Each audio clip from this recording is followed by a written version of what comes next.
پہلے انبیاء میں سے بہت سارے انبیاء کی حکمت بھری باتیں منقول ہیں، لیکن داؤد علیہ السلام کے بارے میں اللہ فرماتے ہیں وَآتَاهُ اللَّهُ الْمُلْكَ وَالْحِکْمَةَ۔ تو داؤد علیہ السلام نے اپنے بیٹوں سے ایک مرتبہ 9 سوال پوچھے، 19 بیٹے تھے اس وقت۔ تو ان میں سے جو سلیمان علیہ السلام تھے نا، جن کو پھر اللہ نے ملک بھی دیا، حکمت بھی دی، تو انہوں نے صحیح جواب دی۔ وہ سوال بڑے دلچسپ ہیں۔ انہوں نے کہا بھئی انسان کے سب سے قریب کون سی چیز ہے؟ اور تو جواب دے نہ سکا کوئی۔ سلیمان صاحب نے کہا کہ موت انسان کے سب سے قریب ہے، اور یہ ٹھیک جواب تھا۔ دوسرا سوال پوچھا کہ انسان سے سب سے زیادہ دور کون سی چیز ہے؟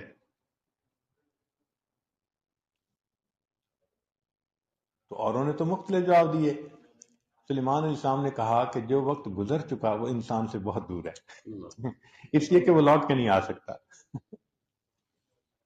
پھر انہوں نے پوچھا کہ یہ بتاؤ کہ کون سی 2 چیزیں آپس میں جڑی ہوئی ہیں؟ سلیمان صاحب نے جواب دیا کہ جسم اور روح 2 چیزیں ہیں، مگر ان کو اللہ نے آپس میں جوڑ دیا ہے۔ پوچھا کہ سب سے زیادہ خوف کھانے والی چیز کون سی ہے؟ تو سلیمان صاحب نے جواب دیا کہ مردہ میت جو ہے نا، سب سے زیادہ خوف کھانے والی چیز ہے کہ ایک دن مجھے بھی اسی طرح کندھوں پہ اٹھایا جائے گا، نہ یہ حسن رہے گا، نہ مال رہے گا، نہ یہ دنیا کا عیال ہوگا، جانا پڑ جائے گا۔ فرمایا کون سی 2 چیزیں ہیں جو بدلتی نہیں؟ تو سلیمان صاحب نے بتلایا کہ زمین اور آسمان۔ جب سے انسان کی تاریخ شروع ہوئی، زمین بھی اسی طرح، آسمان بھی اسی طرح۔ پوچھا اچھا کون سی 2 چیزیں ہیں جو بدلتی رہتی ہیں؟ تو سلیمان صاحب نے فرمایا دن اور رات، یہ 2 چیزیں ہیں جو بدلتی رہتی ہیں۔ پوچھا کون سی 2 چیزیں ہیں جو ایک دوسرے سے مختلف ہیں؟ فرمایا زندگی اور موت۔ پوچھا کون سا عمل جس کا انجام ہمیشہ اچھا؟ تو بتایا صبر، صبر کا انجام ہمیشہ اچھا۔ پوچھا اچھا کون سا عمل جس کا انجام ہمیشہ برا؟ فرمایا غصہ، غصے کا انجام ہمیشہ برا ہی ہوتا ہے۔ چنانچہ یہ حکمت ہر بندے کو مل سکتی ہے اگر وہ محنت کرے، عبادت کرے اخلاص کے ساتھ۔ سنیے نبی السلام نے ارشاد فرمایا من اخلص عبد العمل 40 یوما الا ظہرت ینابیع الحکمت من قلبہ علی لسانہ۔ جو بندہ 40 دن اخلاص کے ساتھ اللہ کی عبادت کرے، اس کے دل سے حکمت کے چشمے پھوٹتے ہیں اور اس کی زبان سے ظاہر ہوتے ہیں۔ ہمارے حضرت مرشد عالم رحمۃ اللہ علیہ اس حدیث کو سند بناتے تھے، فرماتے تھے کہ جو سلوک سیکھنا ہے یہ تو عوام کے لیے سالوں کا مسئلہ ہے۔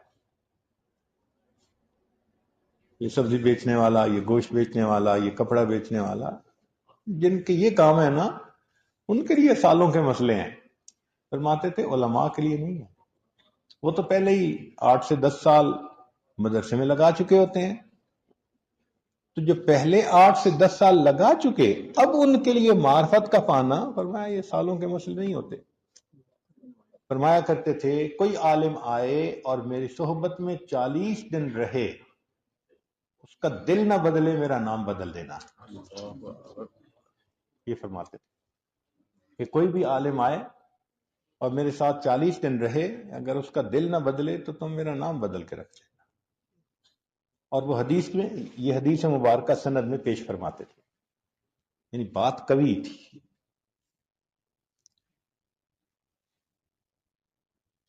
چنانچہ سقراط کا ایک قول ہے من اوتی الحکمت فلا یجزع لفقد الذهب والفضہ، جس کو حکمت عطا کی گئی اس کو سونے اور چاندی کی کمی پہ افسوس نہیں کرنا چاہیے۔ اس کو بہت بڑی نعمت عطا کر دی گئی. ایک ہوتی ہے حکمت اور ایک ہوتی ہے مثال. آپ نے ضرب الامثال پڑھی ہوگی. یہ دو الگ الگ چیزیں ہیں، یعنی بعض باتیں مشہور ہو جاتی ہیں.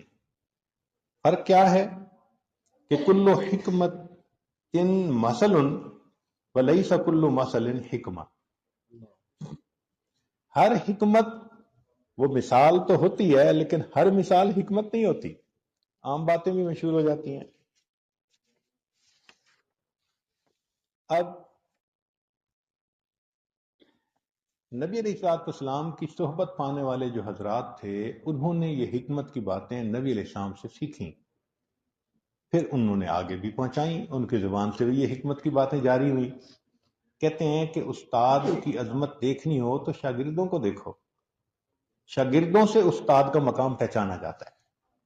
تو نبی علیہ الصلوۃ والسلام کی اگر شان دیکھنی ہو تو صحابہ کرام کی زندگیوں کو دیکھو، اس سے پتہ چلتا ہے کہ معلم کتنے بڑے تھے. چنانچہ سیدنا صدیق اکبر ان کی بہت ساری باتیں حکمت بھری باتیں ہیں.